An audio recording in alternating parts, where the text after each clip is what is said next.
I know, but it's not it. It's not going out to the 60,000. I'm not sure which account. Yeah, the first one is because I've just logged in. No, it's this one. All right, okay. Cool. You see? I know, but it's not it. It's not going out to 60,000.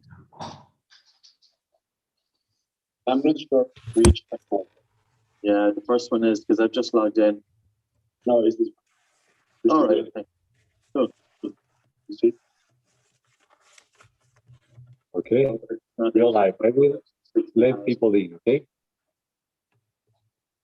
I'm not sure which account. Yeah, ready to go? go? Because I've just logged in. No, it's all right. Cool.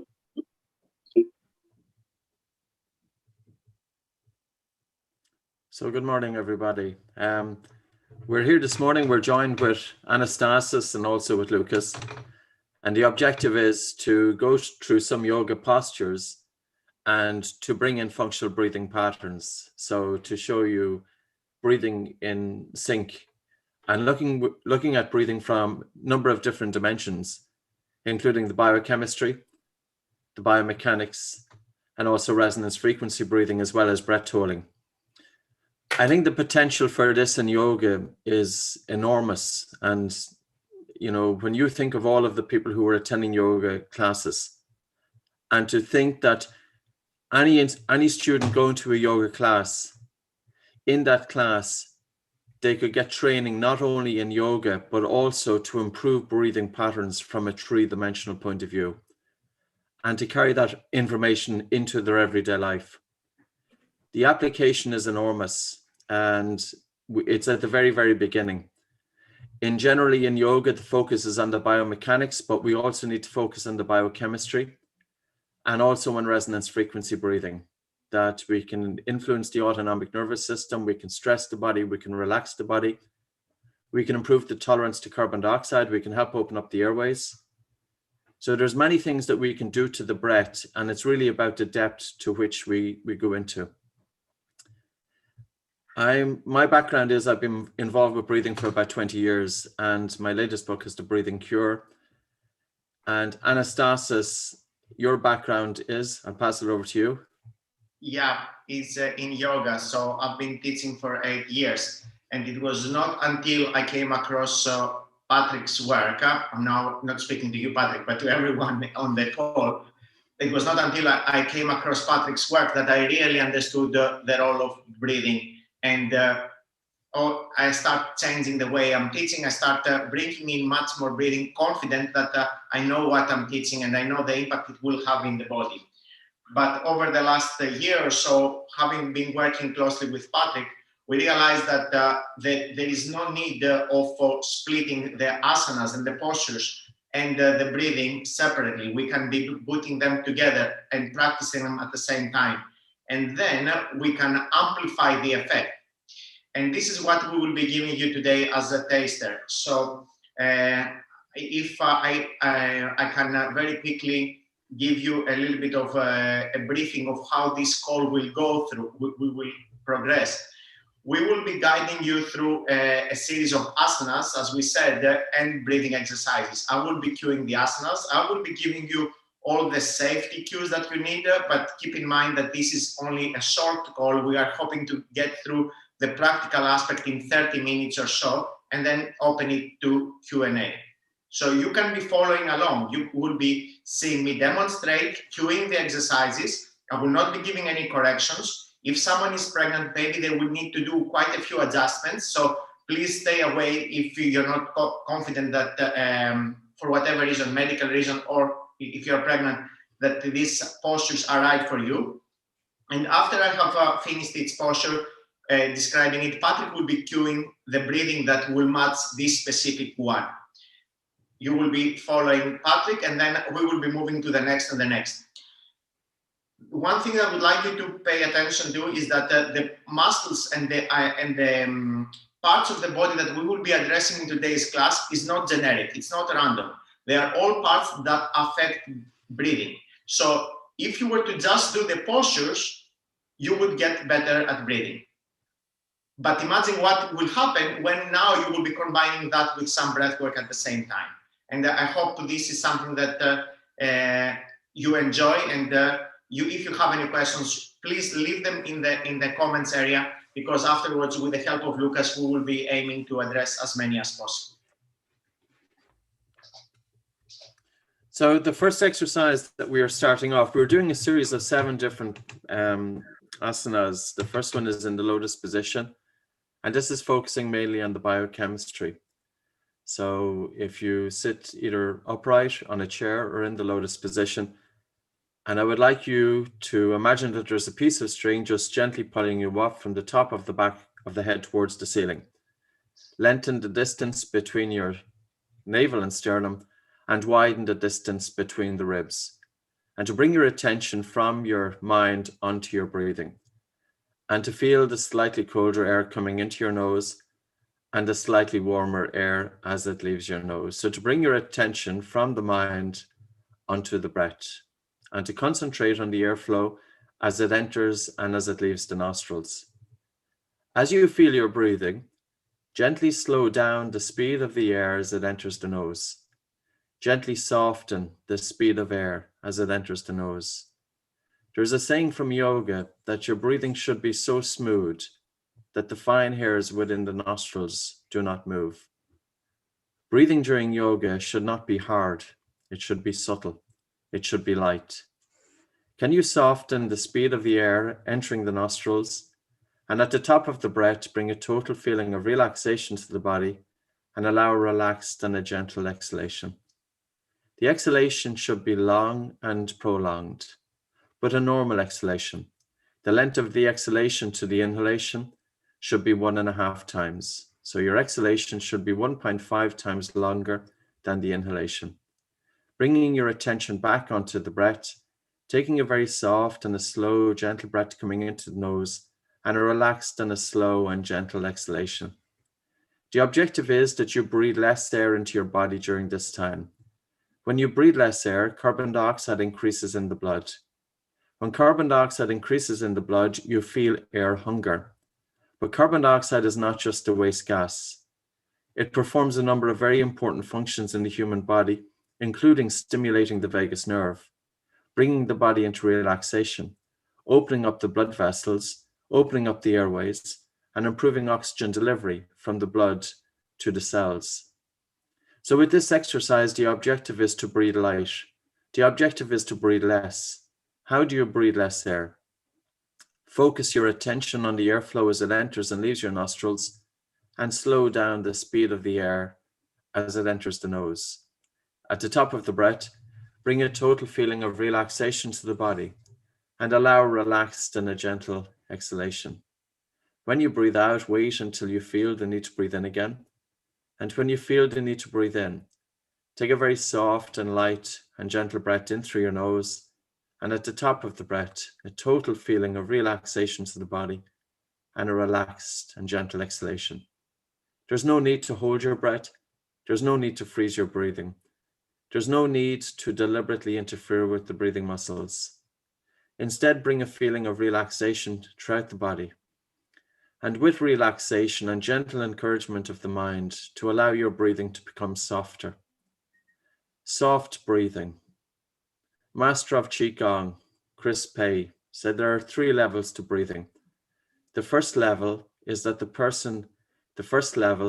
for your breathing to be so smooth that the person next to you does not hear your breathing. Your breathing should be silent during rest. The second level is that your breathing should be so smooth that you do not hear your breathing. The third level is that your breathing should be so smooth that you do not feel your breathing. I'd like you to have imperceptible breath. You're gently softening the inhalation and you're allowing a relaxed and a slow exhalation. And by doing so, you're taking less air into the body, and the objective is to feel air hunger. Air hunger is the feeling that you would like to take in a bigger breath, that you're not getting enough air, or you feel a deprivation. But the degree of air hunger should be tolerable. If you have involuntary contractions of the diaphragm, the air hunger has gone too far. If you're feeling stressed, the air hunger has gone too far. So it's a fine line. It's about gently softening the speed of the air coming into your nose and allowing a relaxed and a slow and gentle exhalation to the point of air hunger, but not to the point of stress. It takes practice. At the start, you might find that you do have involuntary contractions of the diaphragm when the air hunger gets a little bit too strong. When it happens, take a rest for 15 to 20 seconds and then come back to it. Use this exercise as a measurement of your concentration and attention span. Your concentration is your ability to hold your attention on one thing. Your attention span is the length of time that you can hold your attention on one thing. For how long can you hold your attention to your breathing? How long does it take for the mind to wander? How often is the mind wandering throughout the exercise? Every time that your mind is wandering, bring your attention back onto your breathing. You're then training the brain to develop concentration and attention span. And by developing concentration and attention span, you're developing it that you can hold your attention on any task or object in any facet of your life. Again, you're taking your attention out of the mind and onto your breathing. Feel the slightly colder air as it enters the nostrils, and feel the slightly warmer air as it leaves the nostrils. As you feel the airflow coming into your nose, gently soften the speed of the airflow entering the nose. Can you breathe so light, almost that your breathing is imperceptible, that you hardly feel any air coming into the nose at all? At the top of the breath, a total feeling of relaxation and a relaxed and a gentle exhalation.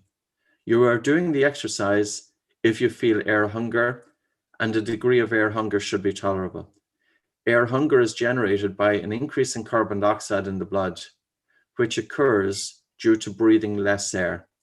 When you breathe less air than what you normally breathe, and the objective here during this exercise is for you to take in 30% less air approximately, to the point that you feel air hunger, but not to the point that you feel stressed.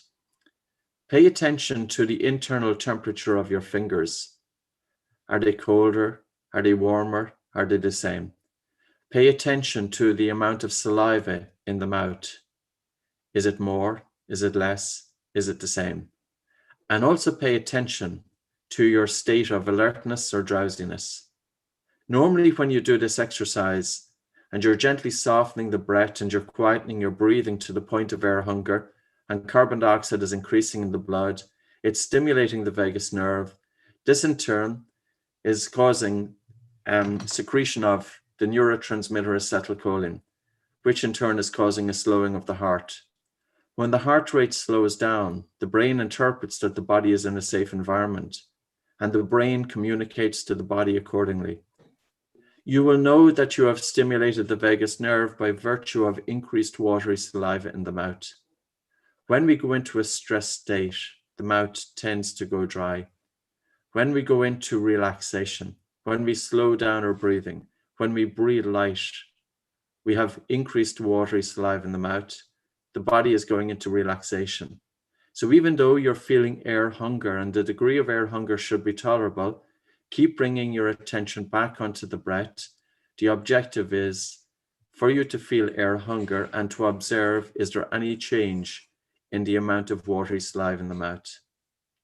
With this exercise, it's also more likely to make you feel drowsy because it's activating the body's relaxation response. It's also likely that this exercise is strengthening the baroreflex, the pressure receptors in the major blood vessels. So we are influencing the autonomic nervous system. We're helping to dilate the blood vessels and increase oxygen delivery throughout the body. We have to bear in mind that when we breathe hard, we remove too much carbon dioxide from the blood through the lungs. This causes blood vessels to constrict. There is a time to breathe hard if you want to stress the body. However, ultimately, our everyday breathing should be light. Light breathing is a testament of good health. If you were walking down the street and you see somebody walking on the sidewalk or footpath and they're totally out of breath, you will understand that at the very least, they are not in good fitness and they are not in good health. Hard breathing is not a good sign. And as in yoga, the saying is that man's life is not measured by the number of his years, but by the number of his breaths. By practicing breathing light, you also reduce the respiratory rate. Your everyday breathing rate, both during rest and physical exercise, reduces towards normal. With that, you are taking less breaths per minute. You're more likely to be in a state of calm, less snoring, less sleep apnea, less insomnia, less asthma, less nasal obstruction. So again, bringing your attention from the mind onto your breath, focusing on the slightly colder air coming into your nose, the slightly warmer air as it leaves your nose, gently softening the speed of the air coming in and out of the nose, and slowing down your breathing to the point of air hunger. So now we will move on to the next asana. So back to you, Anastasis. For the next asana, you can stay in a seated position, or you can even be kneeling or standing up. And I would like you to find a tall spine. So imagine the crown of the head and the sacrum create a gentle, a straight line. And from here, I would like you to bring the left ear towards your shoulder while maintaining the opposite shoulder down. And then come back up and then reverse and go to the opposite side. What we are trying to address here is to stretch the scalenes, which are muscles connecting up higher in the vertebrae close to the brain and down to the first and second rib. I would like you to move on the exhalation on each side, and every time try to go a little bit further. Patrick, it's on you now.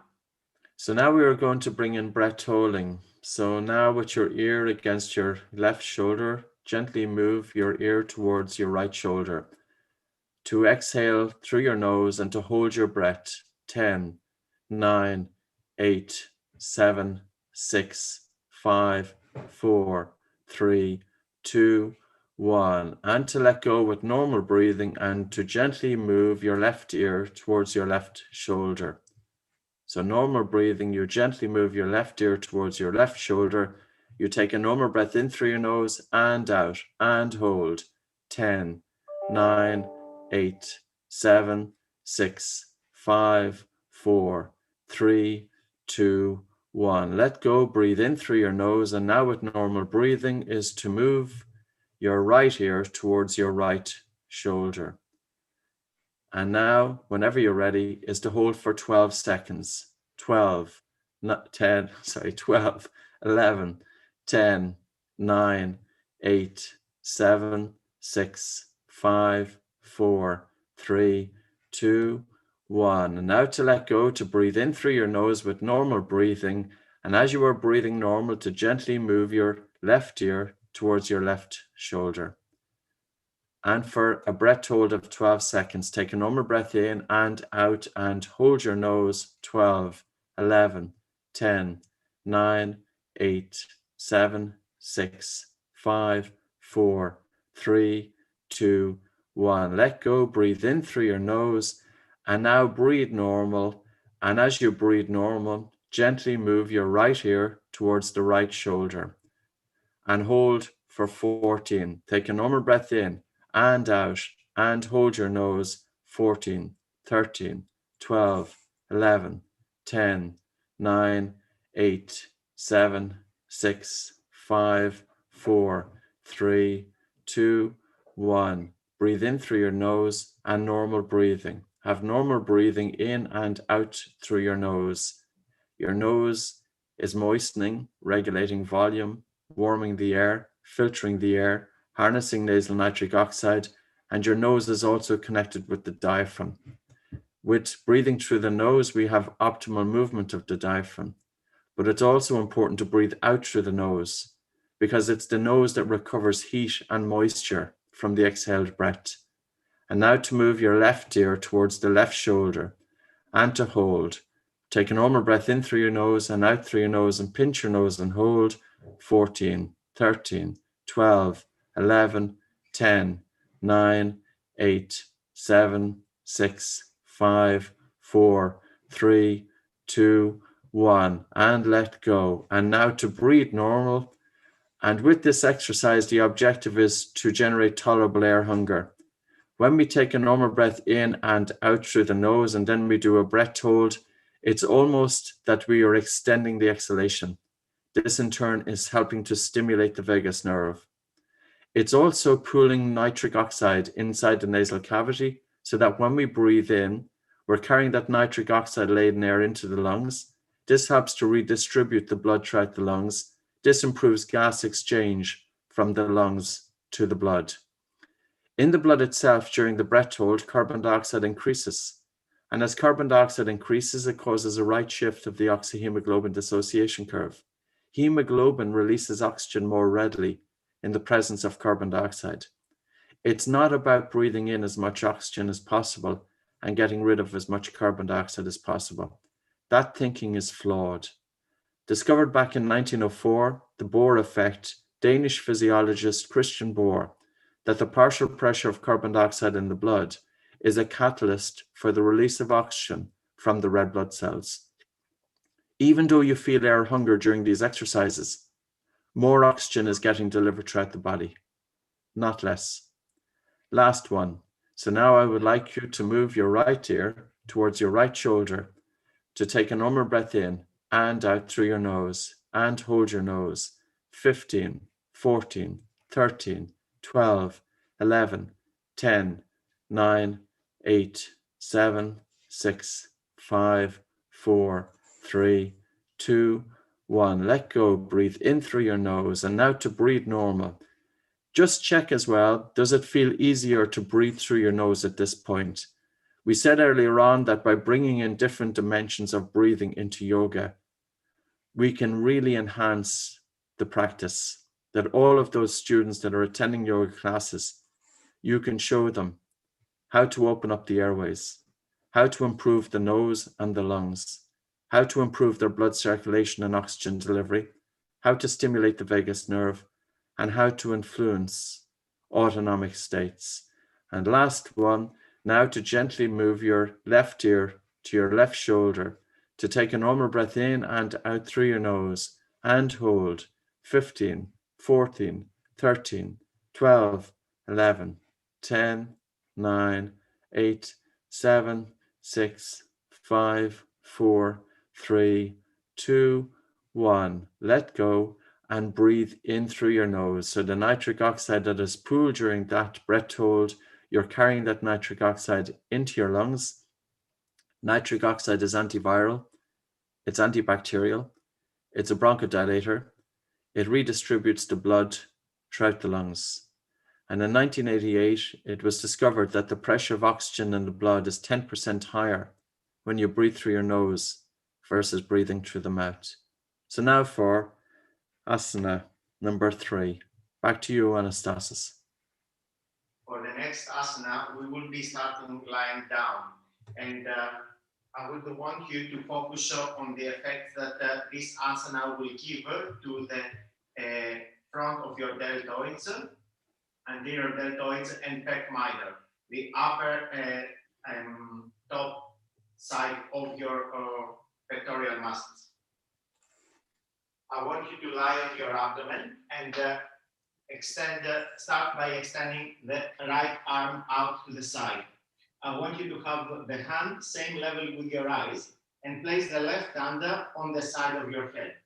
From there, you will push with your left hand and pivot on your right shoulder and then sideways. Some of us will get stuck here, and that's fine as far as you can go. But if you are capable of, what I would like you is to focus on your legs and try to bring both knees up towards the ceiling. You can intensify the stretch by shifting your hips further away from the extended arm. And from here, it's back to you, Patrick. And now what I would like you to do is bring your attention from the mind onto the breath and to bring your attention to the area around the diaphragm. So the diaphragm is the main breathing muscle and it's separating the thorax from the abdomen. You can place your left hand just above your navel. And as you breathe in, I would like you to gently guide your hand upwards. And as you breathe out, it's to gently allow the hand to fall. Your breathing should be completely silent. There is no need to hear your breathing when you're targeting the biomechanics of breathing. Think of a pet, think of a dog or a cat, think of an animal, think of a young infant. They are having good lateral expansion and contraction of the lower ribs. Their diaphragm is moving accordingly with optimal movement, but they are not intentionally filling their lungs full of air.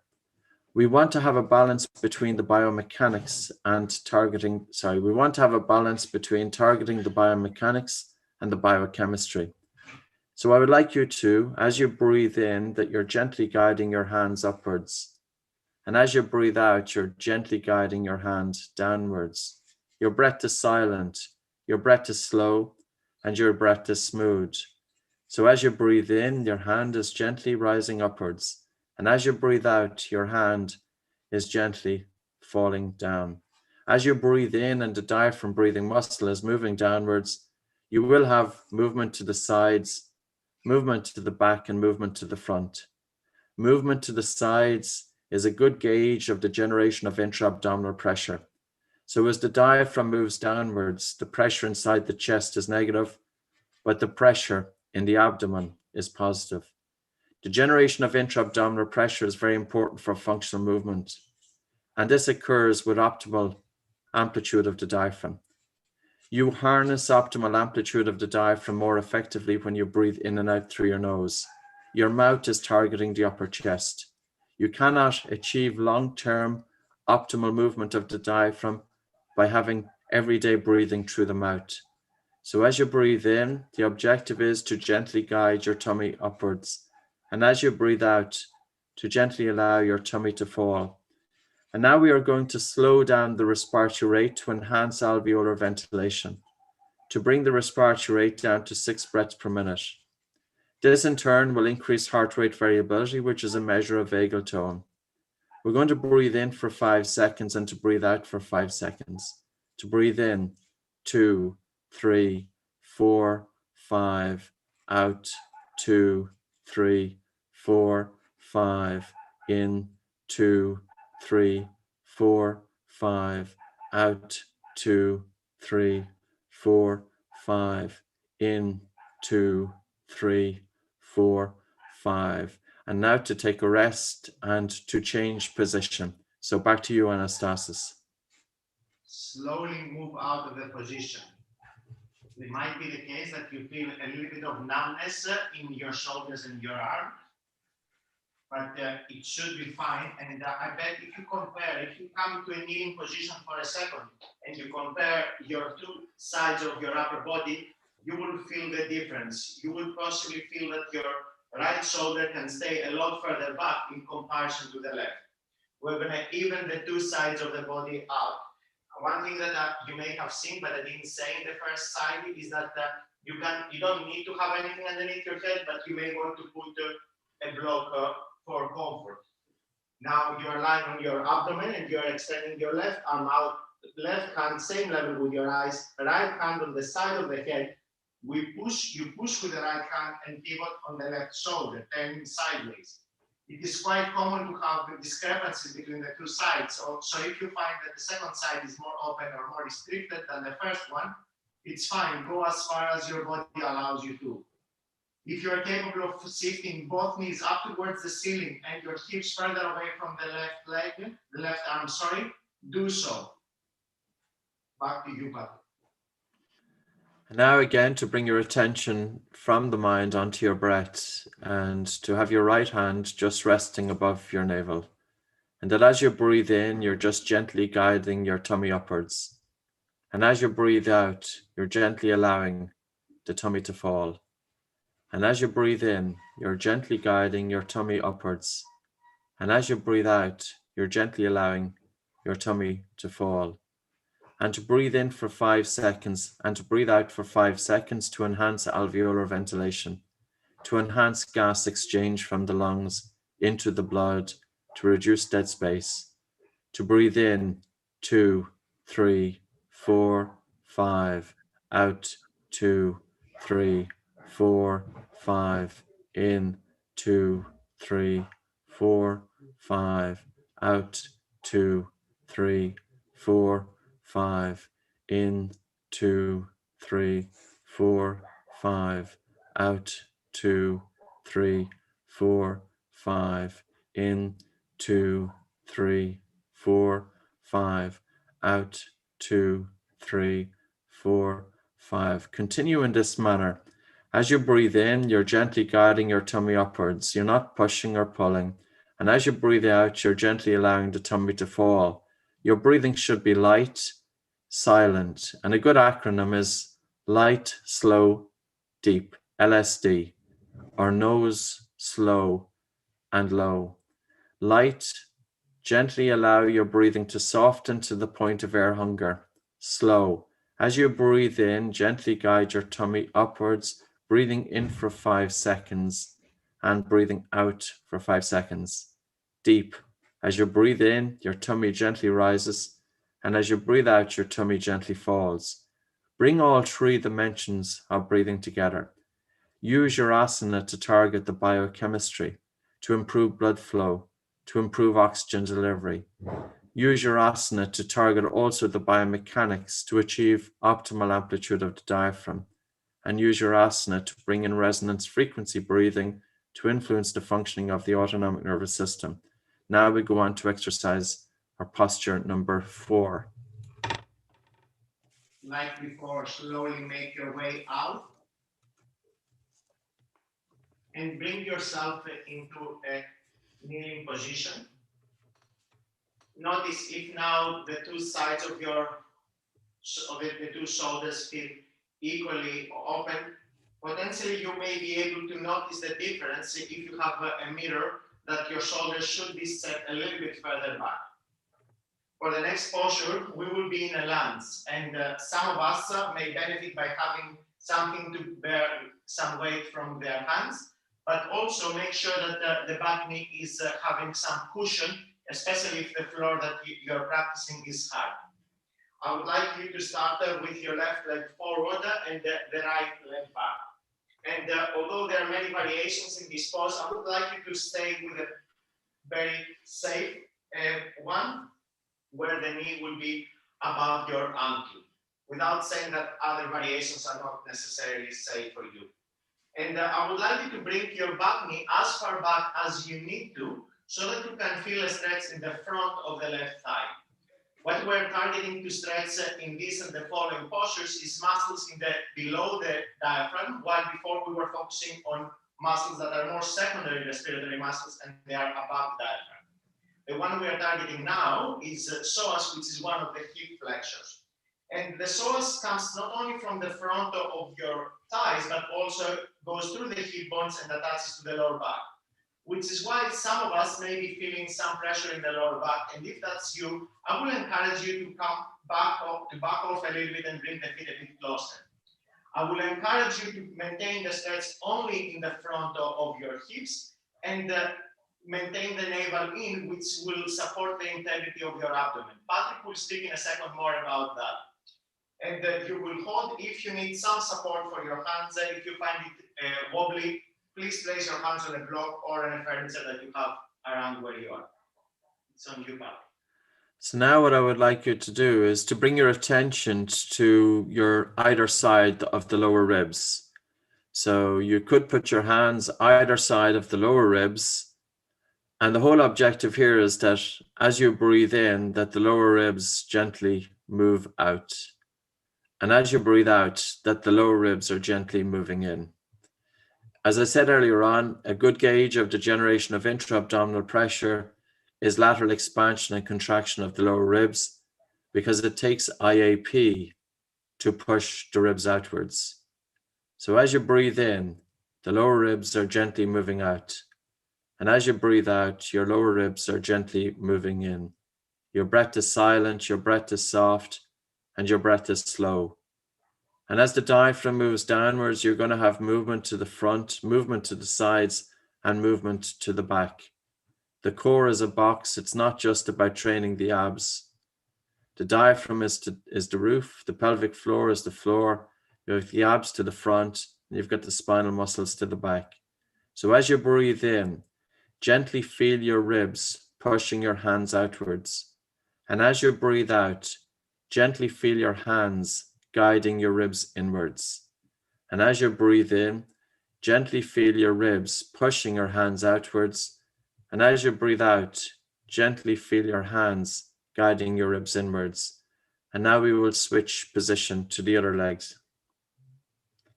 Slowly make your way out of the first position. And again, so that we can notice the effect that we had from the first one, stand upright. If you want, you can also take a couple of steps and notice if one leg, the right, I would expect, moves more freely than the left. We will switch when you're ready by placing the right leg in front, left knee behind. Shift any cushion or any pillow that you had before underneath your right knee, now underneath your left. And take your time to settle into position. Similar with the shoulders, imbalances between left and right are very common. So allow yourself to go to the place where there is no pressure in your lower back. You're feeling the stretch in the front of your left thigh. And with your navel in, you can follow Patrick's breathing cues. And again, if you're comfortable in this position, is to place your hands either side of your lower two ribs. So you want to be feeling the lower ribs on either side, which would be the ribs 9 and 10. As you breathe in, you're gently guiding your hands outwards. And as you breathe out, you're gently allowing your ribs inwards. So as you breathe in, your body should be pushing your hands out. And as you breathe out, your hands should be guiding the ribs inwards. And now we are going to slow down the respiratory rate to breathe in for 5 seconds and breathe out for 5. To breathe in, 2, 3, 4, 5, out, 2, 3, 4, 5, in, 2, 3, 4, 5, out, 2, 3, 4, 5, in, 2, 3, 4, 5, out, 2, 3, 4, 5, in, 2, 3, 4, 5, out, 2, 3, 4, 5. And now on to the next position. Slowly make your way out. Stand upright. Again, take a couple of steps if you want at your space, and notice if the walking is more comfortable.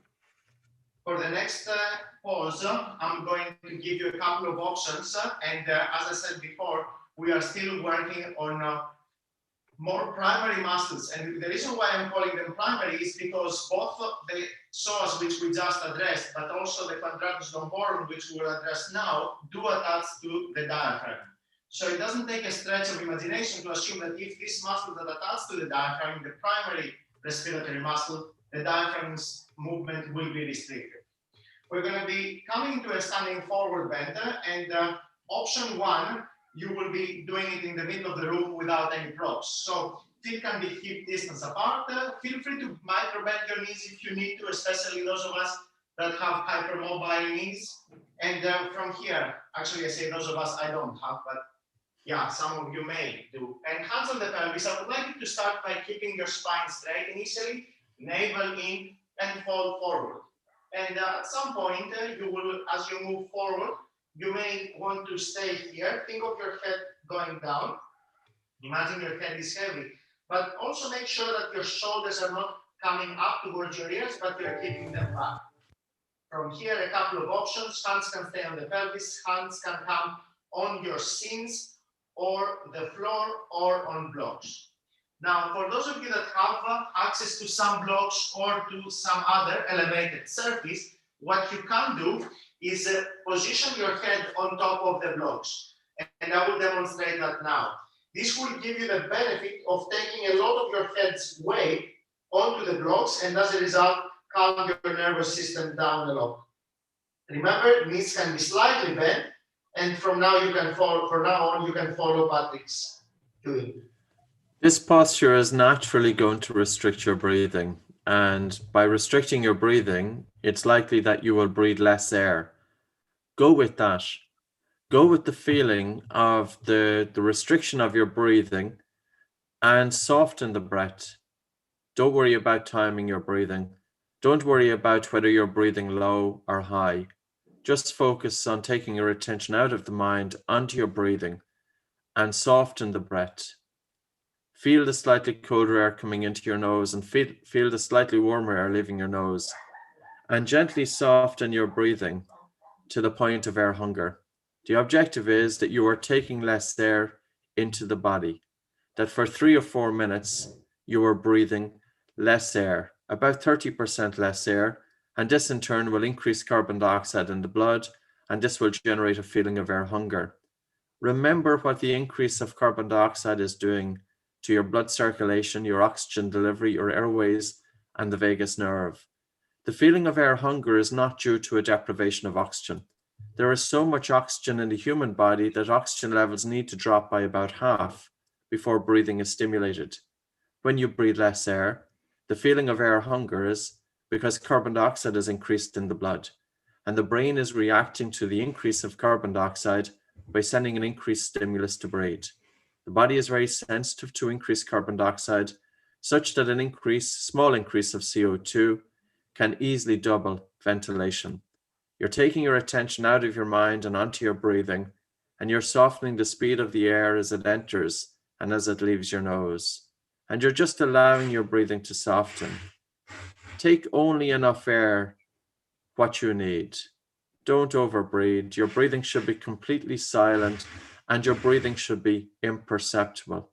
Can you breathe so softly, almost that you feel hardly any air entering and leaving the nostrils?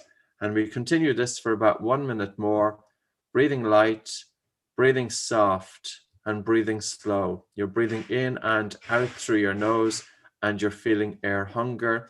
You're just gently softening the speed of the airflow as it enters and as it leaves the nostrils. The objective is to breathe about 30% less, to feel a tolerable air hunger, but not to feel stressed. And now to the next asana.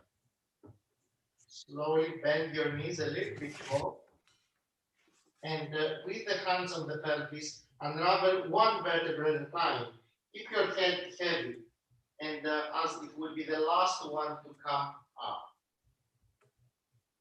If you feel a little bit dizzy, you can blink your eyes, given that you've been upside down for a while.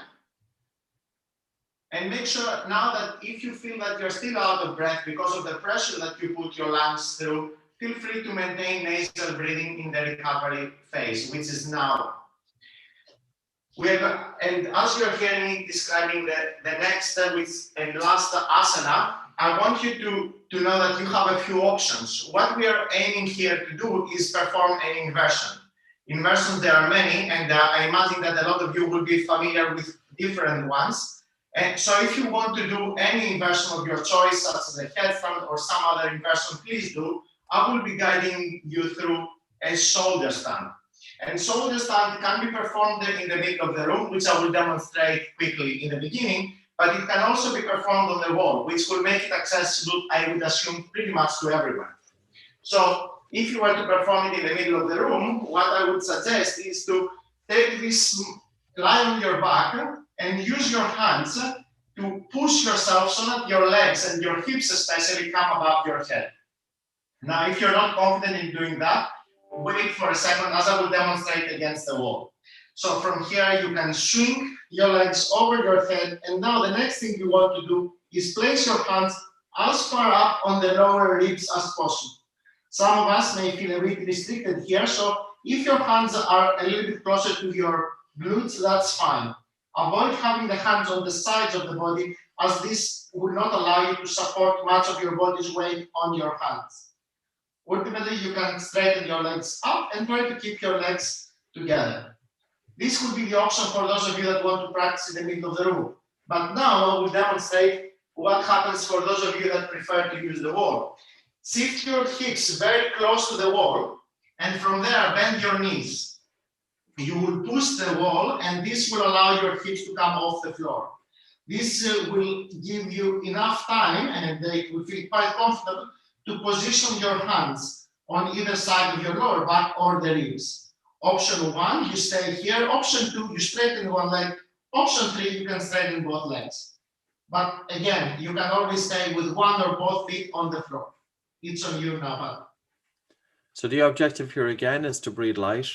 And with breathing light, we're targeting the biochemistry of breathing. If we have suboptimal biochemistry, it means that our breathing tends to be faster and harder. And by breathing faster and harder, we get rid of too much carbon dioxide from the blood through the lungs, and this causes blood vessels to constrict, less oxygen to be delivered throughout the body, airways are more likely to be congested, and also it can generate a feeling of anxiety or increased central nervous system arousal. The air hunger that you generate during this exercise should be absolutely tolerable, and if at any time that you feel stressed, just go back to your normal breathing for a little while. Pay your attention onto your breathing, and you're gently softening and slowing down the speed of the air as it enters and as it leaves your nose. So use this exercise as a means of determining your concentration and attention span, and every time that your mind wanders, bring your attention back onto the breath. You're not only training your breathing to improve the biochemistry, but you're also training the brain to be more focused and concentrated. The brain or the mind is more anchored onto the breath when you have air hunger. Carbon dioxide naturally calms the central nervous system. And it's very important for people with anxiety and for panic attacks that we improve the biochemistry of their breathing. Because if, for example, we just focus on cognitive training or mindfulness, etc., and if we leave the respiratory physiology untouched, well, then the outcome is going to be shorter duration. Use this as a means of taking your attention from the mind onto the breath. Gently slow down and soften the speed of the air coming into the nose. Can you breathe in so softly that you feel hardly any air coming into your nose? And at the top of the breath, bring a total feeling of relaxation to the body and allow a relaxed and a gentle and slow breath out.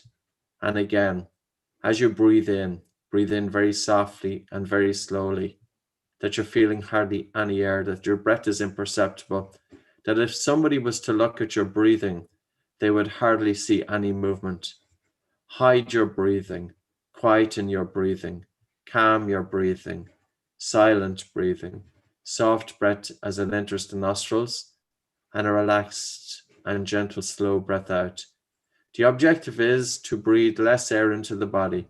You breathe less air when you slow down your breathing to the point that your breathing is imperceptible, and by having a slow and relaxed exhalation. We will continue this for about 1 more minute, bringing your attention from the mind onto your breath, gently softening your breathing. Air hunger is a wonderful thing to do. It reduces the body and the mind's perception towards the feeling of suffocation. It reduces the perception of breathlessness. It helps to change your breathing pattern so that your breathing becomes slower and lighter. With slower and lighter breathing, you are less likely to gas out too soon during physical exercise. And it also helps you to improve your breath hold time, which is essential in any practice of breath holding, including yoga. So again, you're paying attention from the mind onto your breathing, and you're gently slowing down the speed of the airflow as it enters and leaves the nostrils to the point of air hunger. And you can take a rest at that. Slowly, you can bend your knees.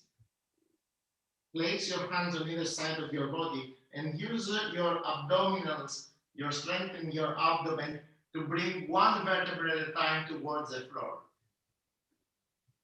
At some point, all your vertebrae will be resting on the floor, and you can extend your legs out, bringing yourselves into Sivasana. Hands will be on either side of your hips, palms facing up. Let your feet drop left and right.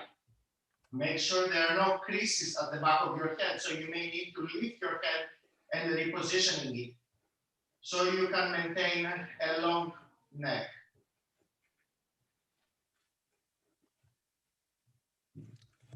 And now what I would like you to do is to raise your eyes without raising your head and to gently close your eyes. So raise your eyes almost as if you were looking up through a roof light or a skylight in the top of your head, and then gently to close your eyes. With the faintest trace of heaviness, please let them shut. When your eyes are closed, you will be able to follow my words, concentrate better and relaxed, and you are completely under your own control. And if at any time you want to wake up, you can easily do so by just saying the words, wake up. I would like you also to close your mouth and to gently place your tongue to rest in the roof of the mouth. Now think of your right arm relaxing, and think of your right elbow relaxing. Think of your wrist and fingers relaxing. Think of your left arm relaxing. Think of your left elbow relaxing. And think of your left wrist and fingers relaxing. Allow your right leg to be relaxed and allow your left leg to be relaxed. Allow your thighs to be relaxed. Allow both knees and both calves to be relaxed. Feel your entire body becoming relaxed. Let all muscles of the body relax, including muscles of the head and neck, including muscles in between the shoulders and down the back. Let your mind relax. Relax the muscles around your face. Relax the muscles of your forehead. Feel absolutely relaxed. Feel really at your very best. And bring attention to your chest and think of it becoming relaxed. And now bring attention to your stomach. Imagine and feel the area around your tummy relaxing. Imagine the area is becoming soft, light, and easy. Feel the area relaxing. Feel the tension dissolving. Feel the tension diluting. Completely relaxed, think of the whole chest and stomach being relaxed, the face being relaxed, the jaw being relaxed, your cheeks being relaxed. Relax the muscles above the eyes. Relax the muscles of the forehead. Now I'm going to count to 10, and as I count, feel your body and mind becoming more and more relaxed. 1, deeper and deeper, deeper and deeper still. 2, 3, 4. As I count, you will feel yourself relaxing more and more. 5, 6, 7. Deeper and deeper, deeper and deeper still. 8, 9, 10. Feel your entire body becoming relaxed. Relax now. Your arms are relaxed. Your trunk is relaxed. Your face is relaxed. Your chest and stomach is relaxed. The muscles that go down your back are relaxed, and you are relaxing more and more. The whole of your body is relaxed, relaxing deeper, deeper, and deeper with every second that goes by.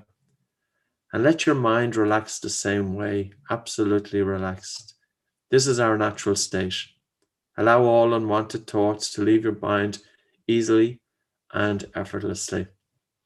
And when you relax, your breathing will automatically reduce by about 20%, and that is great. Now that you are relaxed, I would like you to bring your attention to your breathing. Watch your breath, follow your breath, feel your breath. Bring attention to your breathing. It's a wonderful thing to do. When you place attention on your breathing, you take attention away from your mind. Give your mind a rest. Take a holiday from the mind. Follow the in-breath and gently follow the out-breath. You might feel your breathing as the air enters your nostrils or hits the back of the throat, or you might feel the movement of your chest or tummy. Imagine and feel your breathing going quiet, gentle, level, and calm, just like a still ocean where the sun settles across the water. Your breathing is slowed down. Movements have reduced considerably. You might feel a slight shortage of air, and that is great. If not, just bring more relaxation to your breathing. Imagine your breathing quietening. Imagine it reducing. Feel your breathing quietening and feel it reducing. Creating a need for air through relaxations of the muscle of your chest and tummy is the best way for you to help your own health. A need for air is a feeling of breathlessness or a want for air. It is a similar feeling to what you experience when you go for a walk. It is something that you do experience many times per day. Now I would like you to feel a comfortable need for air by allowing your breathing to quieten, calm, slow down, and relaxed. And now that you are relaxed, make your breath in slower. Slow down the speed of air as it enters your nostrils. As you inhale, breathe so smooth that you feel hardly any air entering your nose. And as you breathe out, bring a total feeling of relaxation to your body. Allow the air to leave the body effortlessly. Take a soft and slow, gentle breath in, and allow a gentle and slow, relaxed breath out. Reducing the depth of breathing means reducing the amount of air passing through the lungs. It just means reducing the volume of the breath in and allowing a relaxed breath out. Let the elastic recoil of the lungs and diaphragm play their full role in the exhalation process. Breathe out similar to a balloon, slowly deflating. With your attention on your breathing and body, your mind will be still, quiet, and without thought. And every now and again, the mind may wander off, and if it does, just gently bring your attention back to your breathing. Feel your breathing. Follow your breathing. Feel it relaxing, quietening, and calming. The more you do this, the easier it becomes. The more you do this, the stiller your mind, and the more relaxed your body becomes. Following the breath is the best thing that you can do. Keeping your breathing quiet and calm is the best thing that you can do. And as you go about your daily routine, continue to place some attention on your inner body with your stomach and chest feeling relaxed and free from tension. Your breathing being calm, quiet, and relaxed. And as you walk down the street, you can have complete attention with what is taking place around you, and also having some attention on your breath and the inner body as you brush your teeth. Instead of having lots of thoughts running through your head, you find it easy to place some attention on your breathing. Follow the breath in, feel and follow the breath out. The objective is to create a comfortable need for air.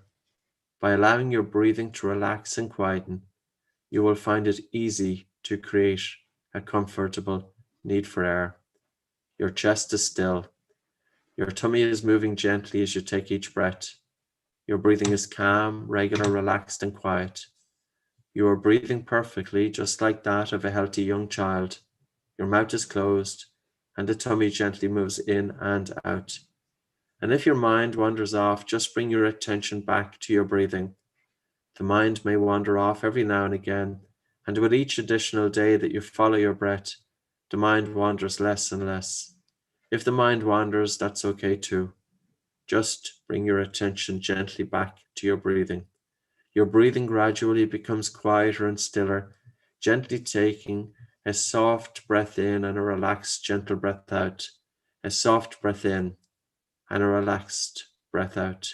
Feeling a need for air that's perfectly okay for you. And as you know that breathing and stress are very related, and breathing hard increases brain cell excitability and stress. When you hyperventilate, it's a stressor. You find it easier and easier to reduce your breathing to a level that's beneficial for you. Each and every day you become more and more relaxed. And if you find that you're a little stressed during the day, or your mind is a little overactive, simply bring your attention to your breathing and allow your breathing to calm to a level that is perfect for you. You know how to normalize your breathing easily and effortlessly. Okay. Following the breath in and following the breath out, your breathing is quiet, your breathing is calm, your breathing is still, regular, and easy. It is effortlessly bringing an abundance of oxygen to your brain. In a few minutes, I'm going to count from 10 to 1. And when I reach 1, you will feel fully refreshed, fully aware, feel wonderfully good about yourself and within yourself, and with a wonderful sense of peace, harmony, and confidence. 10, 9, 8, 7, 6. begin to become more alert. 5, 4, 3, 2, 1. And now, from this relaxed state of mind, feeling better than ever before, please wake up. So you can stay in that position and just gently open your eyes. And when you feel comfortable, then we will answer questions. So I know we have run over, but I think, or I hope that you got something useful out of this.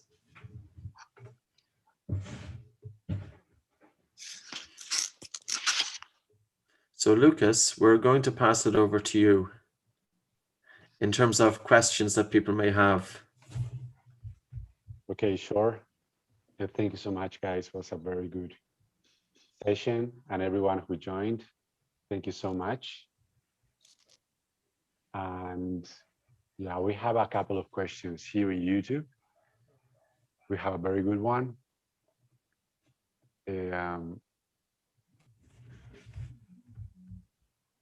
Many systems seems to center around hyperventilating during breath work prior to breath holds. Is there any advantage in doing so? Maybe they're talking a little bit about Wim Hof and this kind of approach of breathing. So if you can mention something around that, could be great. Well, the two of us can contribute to that. I'm going to pass over to Anastasis first, because you're trained in both Wim Hof as well as Oxygen Advantage. So it's all yours, Anastasis. Thank you.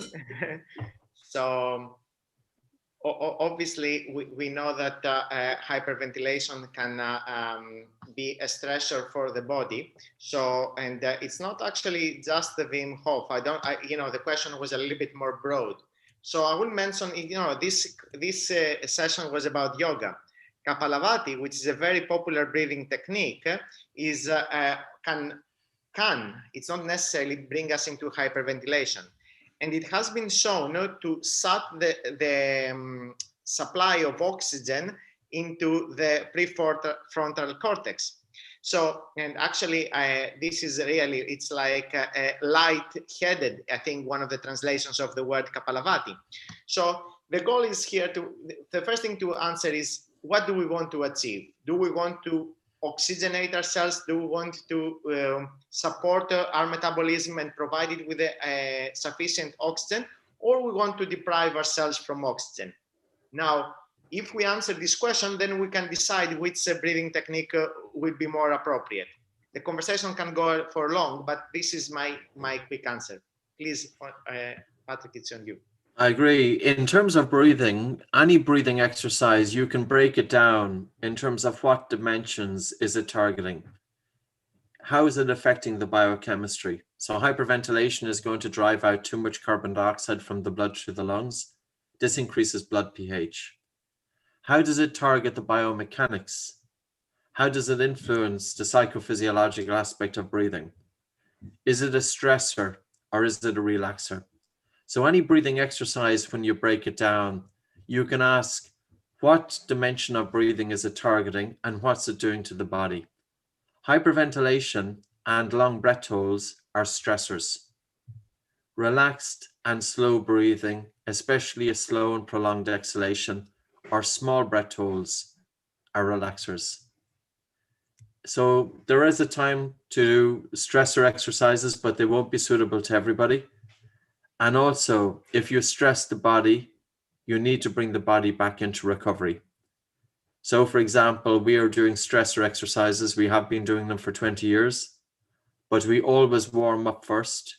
We stress the body and mind by doing different breathing exercises, long breath holds, but always to ensure recovery. So there's no point in stressing the body unless you bring it into recovery. And then the real question to ask is, how should you be breathing every day? That is the key question. When you're walking down the street, when you were asleep, during rest. Breathing exercises shouldn't be just for the mat. The potential with breathing is to transform somebody's life by bringing breathing exercises into their everyday life.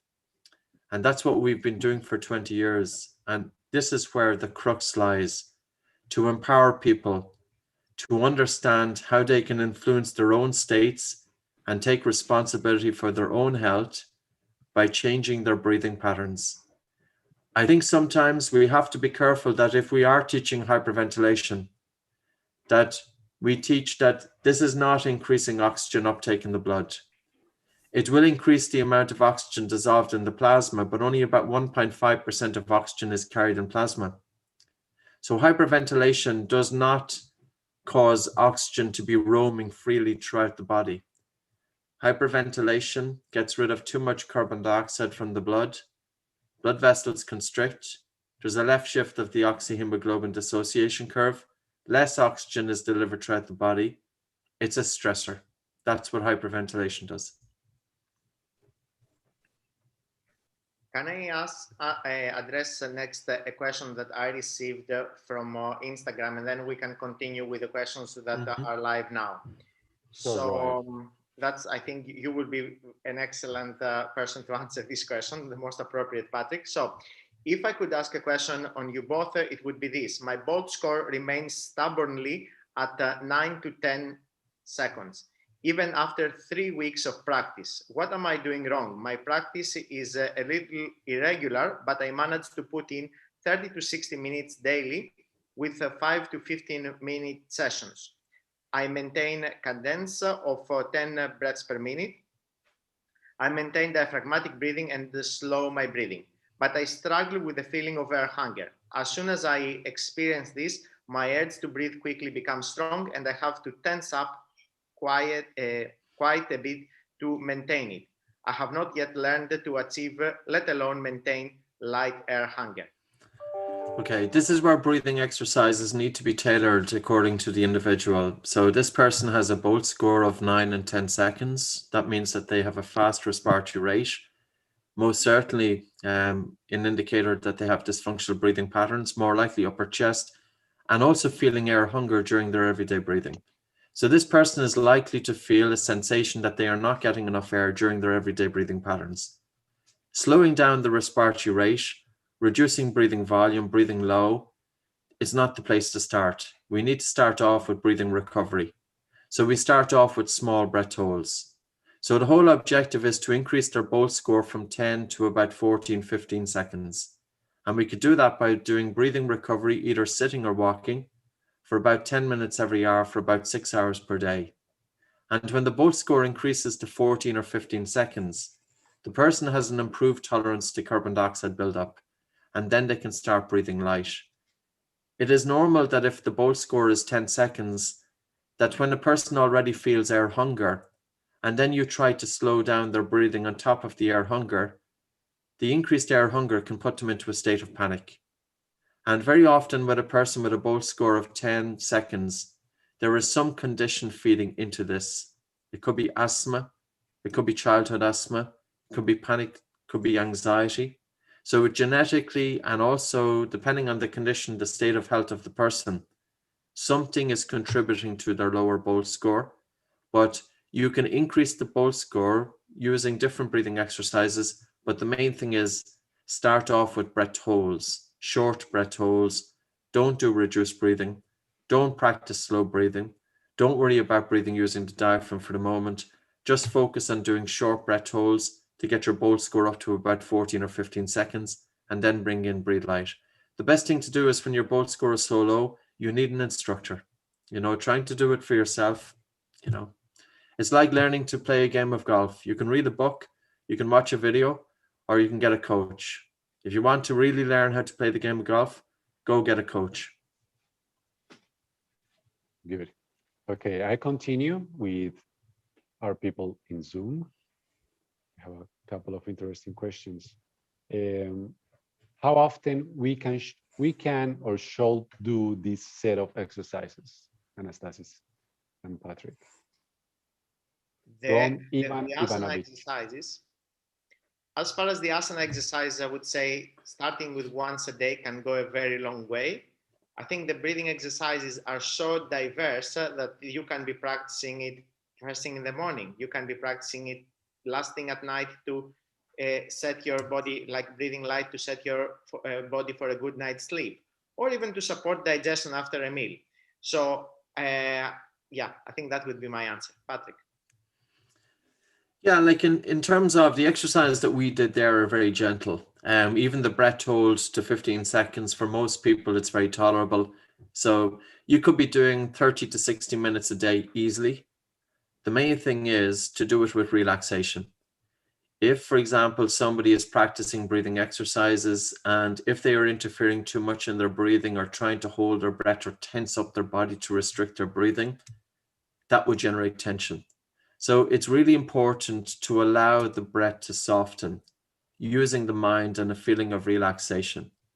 And for people that are prone to hyperventilation, chronic hyperventilation, very often the people most prone to it are perfectionist tendencies. And people with perfectionist tendencies can put a little bit too much effort in. So I suppose it's like bringing a feeling of relaxation to the body. With breathing, we have to adopt a passive approach and to allow it to happen. So yeah, bringing light breathing and slow breathing into your everyday life, it's why not go for a walk with your mouth closed. You know, you're watching television the last thing in the evening or reading a book, gently soften your breathing to the point of air hunger. Nobody is going to practice breathing exercises indefinitely. They're not going to practice them formally. The best chance that you have of bringing this is not a technique. This is just, we're exploring breathing and we're showing what it can do to the body and mind and to bring it into your everyday life. And I always think that's the best approach with it. Good. Here is a good one. Anastasis from Brendan. What's your opinion on full yogic pranayama? Could it potentially reduce the natural elasticity of the lungs?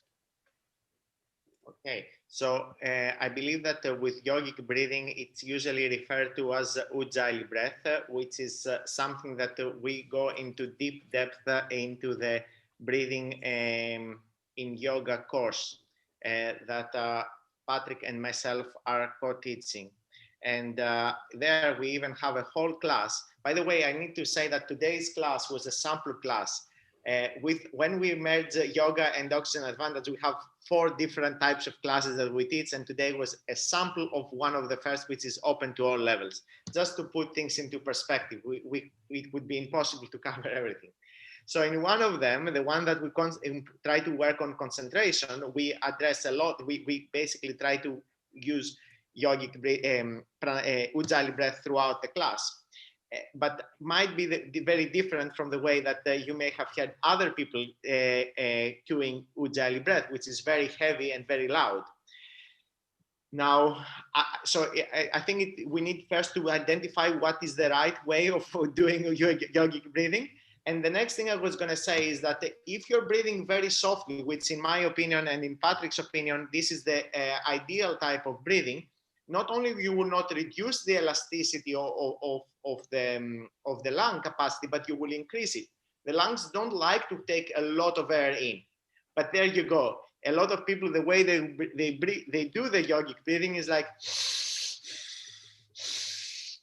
and yes, if that's the way that someone is practicing, then yes, potentially the lungs will start shrinking. They will lose some of their elasticity, but that's not the way we practice in the course, and we teach people to practice. So I hope I answered your question. I don't know if Patrick, you want to add on to that.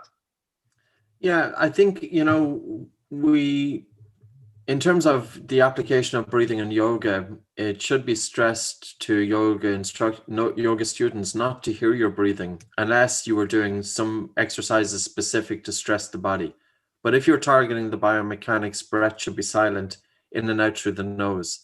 It doesn't make sense to target the biomechanics but sacrifice the biochemistry. So for example, you know, I can give ideas of where breathing really messed me up going back 25 years ago. And the story I always give is that I was going in to do an exam at a university in Dublin, and I was really anxious going in because I already was a mouth breather, a faster breather, upper chest breather. So I had a lot of anxiety. I didn't have anxiety clinically diagnosed, but I had a racing mind, and I wouldn't have had a great ability to tolerate stress. So I was after reading a book on breathing about taking these full big breaths. 3 or 4 minutes before the exam, I took a walk. And I took 3 or 4 full big breaths that you often see instructed. And I walked into the exam and I was totally lightheaded. It was entirely the wrong thing to do. But I was following the information that was currently around at that time. And that was 25 years ago. Nothing has changed. There is an idea out there that it's necessary to fill your lungs full of air. The whole aspect about breathing is to match your breathing volume to meet your metabolic need. If you go for a run, you need to breathe more. That's normal. But at least there's a match, because during your run, you've got increased metabolism and increased generation of carbon dioxide. Carbon dioxide stimulates your breathing, and that's why your breathing becomes harder and faster. But you also need to have efficient and economical breathing. Think of a world-class runner. And if you were to go for a jog alongside a world-class runner, who we would suspect will have good breathing. They don't all have good breathing, but we will suspect this person has good breathing. You will notice that their breathing for a given intensity and duration of physical exercise is light. As human beings, it should be about conservation of the breath. And if you want to exercise your lungs, go for a jog, go for a fast walk, but always we're looking to have a match between metabolic needs and breathing volume. Then, 1 second, Lucas. Bernard said that he was not referring to daily breath. He was referring to full breath in, big breath out. It's the same thing applies, Bernard. If you are matching, if your breath is not matching your metabolic demands, as Patrick just said, what are you trying to achieve? If I'm sitting in a warrior one, which we didn't do today, or in even in a headstand, and I'm breathing like a horse, sorry for the expression, but I'm breathing much more than my body needs. I'm not running a marathon, I'm just doing a warrior one. What am I trying to achieve? My metabolic needs are here, my respiratory volume is up here. So yes, I will have the same effect, reduce my lungs capacity, elasticity. Great. I think we can cover a couple of more questions, two more, and we can finish, okay? Patrick, say, what are your experiences in approaching yoga studios? I'm currently doing my yoga teacher training, and they never stop saying, never stop breathing. Mixing oxygen advantage and classic yoga could be a huge thing. So including biochemistry is the main thing. Yeah, in terms of, I feel that yoga instructors they're not aware of the depth of where breathing can go. And as human beings, we only know what we know. We don't know what we don't know. There is a very interesting book called Restoring Prana that was written by a yoga instructor of 30 years called Robin Rottenberg. And Robin is using yoga mainly for healing people with chronic and quite serious conditions. And for about 4 years, she looked at the research. And when she looked to the original research in yoga and breathing, the word that she kept on coming across was subtle. Now, if we think of the word subtle breathing means light. And she wrote this book here, and it's a pretty detailed and in-depth book, Restoring Prana. So originally we have to ask, how was breathing described in yoga? And has breathing become misunderstood over the years? So that's something I think that should be open. And I would love to see, as human beings, we are resistant to change. And the thing about breathing is that with breathing, we are all taught according to traditions. My background with Buteyko was that I was taught according to mainly focusing on the biochemistry. And it was wonderful, but it is limiting. And that's why with the oxygen advantage, it is not constrained by tradition. We bring in the biomechanics, we bring in resonance frequency breathing, we bring in tactical breathing, we bring in hyperventilation, we bring in long breath holds, and we bring it in to tailor to the individual. So when we are taught according to the tradition, the instructor who is taught feels that they would be betraying the tradition if they start changing the instruction. And that's why breathing has been held back, because breathing goes much more deeper than typically one tradition. And I will give you this. So with Buteyko, we were targeting mainly the biochemistry. And Buteyko, as I said, it is a wonderful technique. And much of it has originated from Eastern yoga. Much of it has. But he was a medical doctor and he was a scientist. So he had the ability to break it down and to work with his patients. The Pilates instructor, our physiotherapist, or different instructors may be focusing more on the biomechanics, but not necessarily paying so much attention to the biochemistry. The heart mat instructor, or a person working with heart rate variability, is focusing on resonance frequency breathing, but they're not giving so much attention to the biomechanics or the biochemistry. So that is one issue in terms of breathing instructors. Which dimension are they focusing on? But breathing is not just about one dimension. It's like a three-legged stool. You need all three legs to stand up. And also to bring breathing, as we said earlier, look at sleep. You know, if we were thinking about anxiety of the mind, or really about having rested states, can you achieve a rested state if you have sleep disorder breathing, snoring, obstructive sleep apnea, and insomnia? So that's where we have the application of breathing. And I wrote a review paper that was published in the Journal of Clinical Medicine about 2 months ago, looking at the application of breathing to the phenotypes of sleep apnea. But there's a lot more to it than that. So yeah, I know I'm talking quite a bit, but Anastasis, back to you. I think you're muted there. I don't have anything to add, Patrick, on this. Lucas, is up to you now. Okay, I will read a last question and we can just close. Okay, from David Webb in YouTube. He asks, as an athlete, what kind of protocol can you recommend for breathing effectively to increase levels of CO2, 5 in, 5 out, and 5 hold? And will this allow me to be more efficient with my breath? Okay, changing the respiratory rate doesn't necessarily improve CO2 tolerance. There are some studies showing that, yes, it does. But really, to improve CO2 tolerance, we need to subject the body to increased carbon dioxide in the blood. The risk is that if you slow down the respiratory rate, that the tidal volume can increase disproportionately, and it could actually cause an increase to minute ventilation. So, you know, with improving CO2 tolerance for an athlete, we would bring in breath holds during their warm-up. We would bring in lateral expansion and contraction. We look at bringing the mind and body into a state of relaxation and alertness, flow states, using breathing exercises pre-competition to get the body, to get the athlete, you know, in the right state.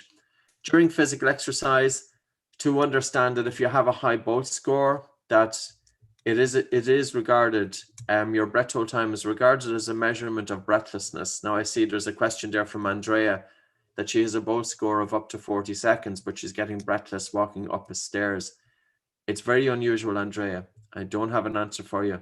That's been honest with you. You know, so I would probably just go to your doctor and just explain to your doctor about excessive breathlessness despite having a great HRV. And I wonder, is your breath hold time, is it accurate? Could, for your example, could you have sleep apnea? Did you have blunted chemoreceptors? Coming back to the athlete, there's different breathing exercises that you can bring in tailored to the athlete depending on what they are doing. How to upregulate, how to downregulate, how to recover, how did they breathe during sleep, how did they breathe during rest, and improve their Bolt score. But ultimately, I would say, get the Bolt score at least above 25 seconds, anybody involved in sports. And if you look at Kyle Kiesel's paper that was published in 2018, he looked at 51 individuals, 27 years of age, that their breath hold time, his conclusion was that you can screen for breathing pattern disorders by measuring breath hold time. And the breath hold time described was the control pause from Buteyko or the Bolt score from Oxygen Advantage. If the Bolt score is above 25 seconds, there is an 89% chance that dysfunctional breathing is not present. Any athlete with a Bolt score of less than 25 seconds they have disproportionate breathlessness. They're more likely to have muscle fatigue. They're more likely to have respiratory muscle fatigue. So it's really about not gassing out too soon. And it's about the human body being able to do more with less. Breathing should be both efficient and it should be economic or economical. Okay, great. I think it's enough. We have a lot of questions, but I think we cover almost everything. And I want to thank you, everyone. And before you go, I want you, Anastasis, give us your social media accounts and people. As Anastasis said, this is just like a little taste about you can achieve with your yoga practice, mixing it with the oxygen advantage. If you want to go further for your personal practice, you please find Anastasis. He's very good on this. But if you want to become an oxygen advantage and learn how to apply the oxygen advantage protocols in yoga, you can visit oxygenadvantage.com, and we have there a certification for yoga instructors. And this is a new course and has been huge, and we will change the yoga world with this. So go and check it out. And Anastasis, give us, how can people follow you and find you on internet? Look me up with my name, Anastasis Tzanis, and I want How to. do you spell Tzanis? I'll put it on the chat. It's T for Tango, Z-A-N-I-S. But the reality is that at the moment, I'm not even producing a lot of new content because I'm working a lot and producing actually content for the yoga in breathing in yoga course that I'm co-teaching with Patrick. And I want to cover a couple of things because there were a few questions that came up to me directly, and they are not shown on the chat because people contacted me directly, and they were asking about how which are the pranayama hyperventilation techniques, some questions about some specific techniques. A lot of the times these are kriyas, they are cleansing techniques, and they are not necessarily breathing techniques. So even originally, they were not created to make us breathe better. They were potentially cleansing the body. But what we are doing in Oxygen Advantage is we are doing, okay, if you are going to do these cleansing techniques, then you should recover your breath. You should go back and restore your carbon dioxide tolerance. And how do you bring that into your practice? How do you even simulate a high altitude environment during yoga? All of these are things that we cover into them, and you practice. You end up practicing yourself. It's not theory. Into the breathing in yoga course starting on the 1st of June. And you will be spending 4 sessions with Patrick. You will be spending 4 sessions with me. And, if you decide you can help people and you want to help people, you can ultimately become an Oxygen Advantage instructor. You need to pass some tests, and you need to submit some case studies, of course. So just stick around the Oxygen Advantage social media, because most of my work is going in that direction now anyway, in myself. Good. Yeah, remember to follow us on Instagram, Facebook, now LinkedIn, and TikTok. Okay, you can find the best of Patrick podcast, a lot of free information that you can use for improve your health, your life, and of course, if you want to go deeper, find a certified instructor or any of our courses in the oxygenadvantage.com. And we will have a new stuff this year. Will be a very exciting year for breathing. So thank you all for being here. Thanks very much, guys. Thank you very much. Take care. Bye-bye. Bye. Thank you.